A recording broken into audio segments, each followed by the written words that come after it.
Hello students, this is a video tutorial on how to format your papers for your film assignments in the course. For the film assignments, we're using APA 7th edition. Hopefully at this point you've downloaded the Microsoft Office Desktop Suite that allows you to access Word.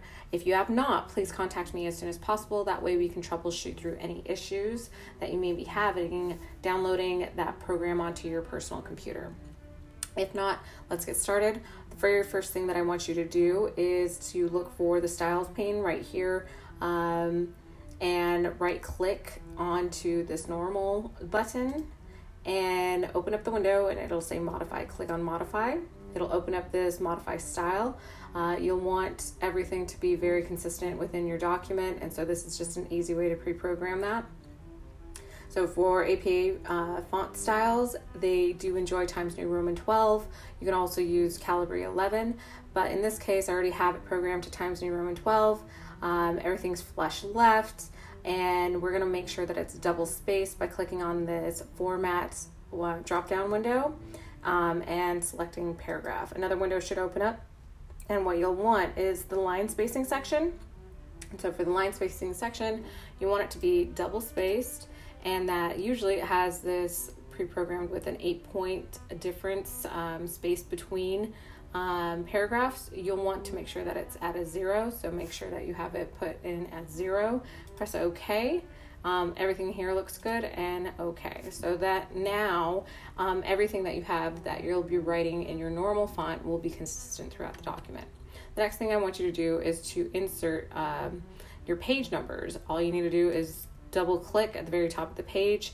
Another way to do that is to go to insert and go to headers or page number, and you can go to page number, top of the page, make sure that you have the page number on your title page flush right.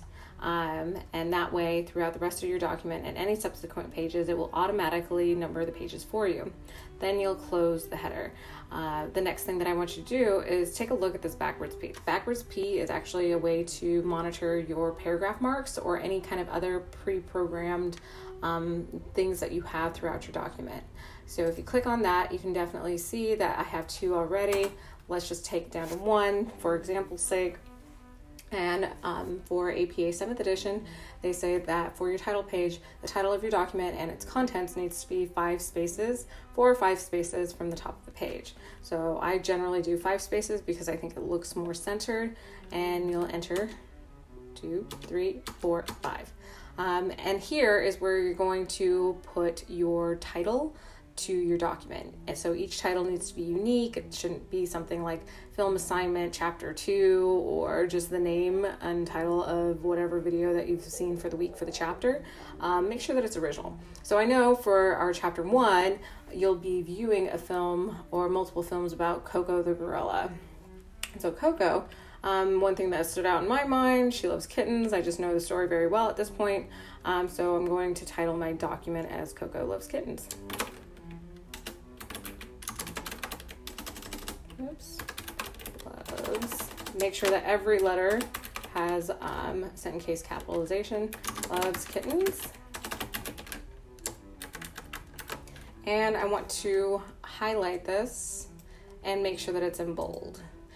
For most titles, you can make them up to about, I think, 40 characters, but don't make it so that it's an entire paragraph all on its own.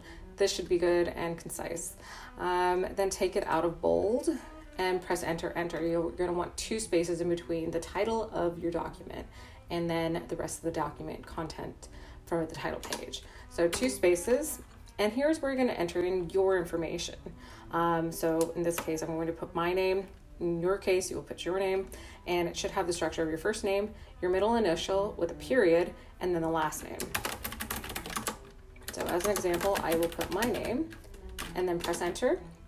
Beneath that, you're going to want to include the department in which this course is part of, and then your university affiliation. So it should look something like this, since this is the History and Anthropology department. History and Anthropology department, followed by a comma, and then your institutional affiliation, which is Southeast Missouri State University.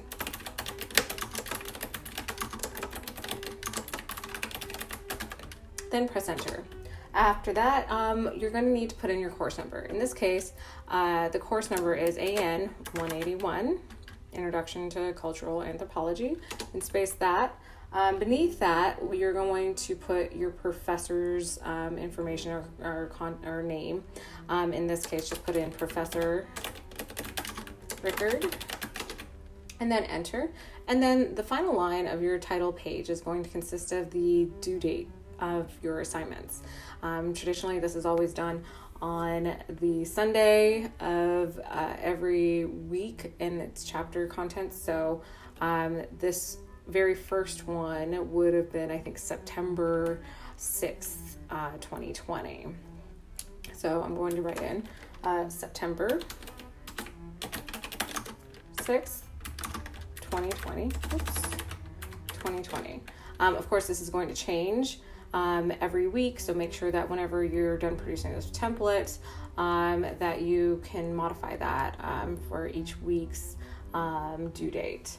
So this is all the content that you're going to really need. Press enter here and highlight your content because we're going to center it, and everything looks nice and consistent at that point. So once you have that entered in, then I want you to go up into this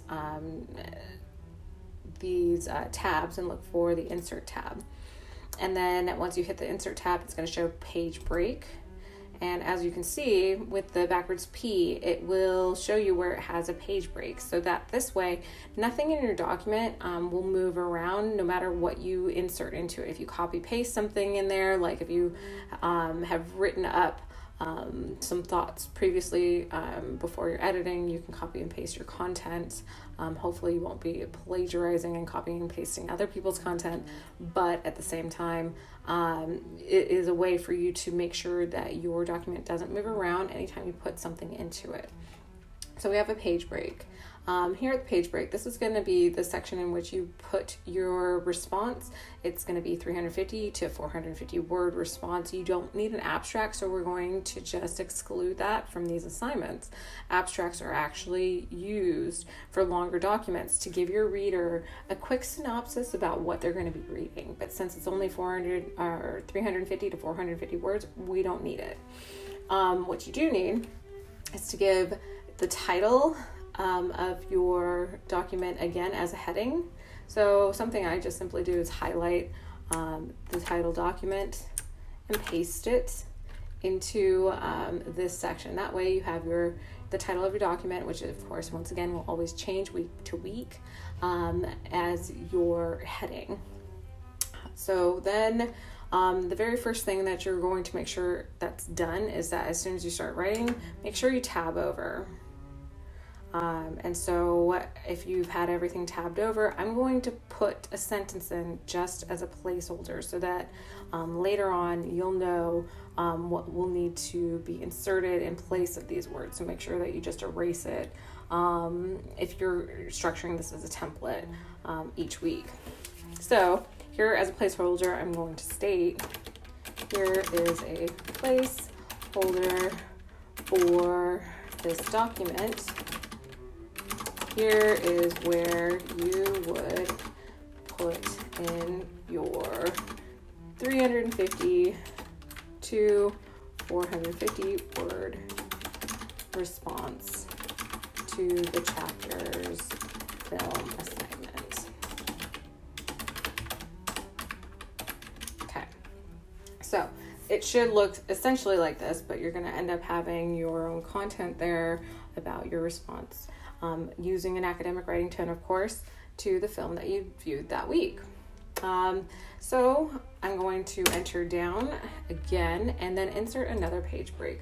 This way, your references page, which should be the last page in your document, will always have its own little section. And that anytime that you're doing any writing, so long as your content is within this area and the page break shows that it's separate than the references page, it will always give you that room. So hopefully that's what it would look like. So if we go back down to your references page, what you're going to need to do is write references as its title, highlight it, make sure it's in bold, and also make sure that it is centered. So after you've written in your references with it bolded and titled, press enter. Make sure that you go back to the flush left-hand side of the margin. And this is where you're going to insert your two references. And remember, your two references need to be something from the chapter in the textbook. That way you can demonstrate that you have some type of understanding that there's a relationship between the chapter's content and the film. So this one I've already had written up because the name of our book, of course, is Essentials of Cultural Anthropology. This says introduction. So this is Essentials in Cultural Anthropology, the toolkit for a global age. So this is essentially what it looks like to have an APA reference about a book. So the book, of course, you're going to have the author's last name, the initial of his first name, the year of publication in parentheses followed by a period, and then you're going to have Essentials in Cultural Anthropology, which is part of its title, but only the very first letter of the book title is going to be capitalized. Everything after that, cultural anthropology, doesn't need to be capitalized. However, after you have a colon, you'll need to capitalize the very first letter of the following words of the rest of the book. So, Essentials in Cultural Anthropology, a toolkit for a global age. And then you're going to have the publishing company. And that's pretty much it for the 7th edition formatting style for references as far as books go. And so I'm just going to highlight this, copy, and paste it over into my references. Now, this is something that you'll also need to recognize and do whenever you're formatting your references on your references page. In this case, highlight the whole thing, press right click, and go to paragraph in the window. So you're going to need to have a special hanging line indentation for your references. And to do this, you can find the section within paragraph where it says indentation, and then go to specials, hit the drop down window button, and you're going to want a hanging line indentation. And then the hanging line indentation you can see in the sample window makes it look like this, where that second line is the part that's hanging, not the first one. It's like an inverted indentation. Press OK, and then you can see that you have your very first reference. Kenneth Guest, 2018, Essentials in Cultural Anthropology, a toolkit for a global age, and that is, of course, the textbook. So you'll want to make sure that you have something like that. And then whenever you're done with this, you can just take the backwards P off, and you can see that you have everything pre-formatted for the remainder of the course. All right, so for this next part, if you want to save this document as your template for all other film assignment responses, simply go to File, click on File, Save As. For this, I'm going to go into this PC, and you can title this as Template Film Assignments.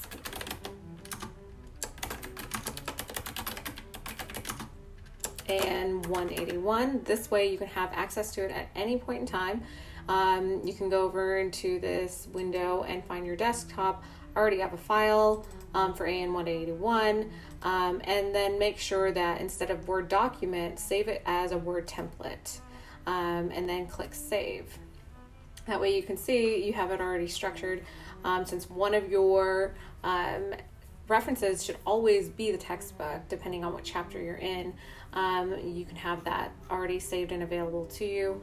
You can then close the document and then find your file for AN 181. It says template film assignment. Anytime that you pull it up, you can see that you would have this already done. And then you can just modify the title, modify your due date, modify, of course, anything that you have as far as your response goes, and as the title as well. And then always put in your the reference for the textbook that would correlate with your in-text citations, and then the film assignment video would be your second reference. So you should have always two references. You should always have in-text citations that correlate with your references, because you can't have one reference without its in-text citation within the content of your document. Okay, so this concludes your video tutorial for how to format your film assignments. If you have any questions, please contact me before really getting started. That way we can troubleshoot through anything that you might have issues with as far as formatting goes. All right, good luck.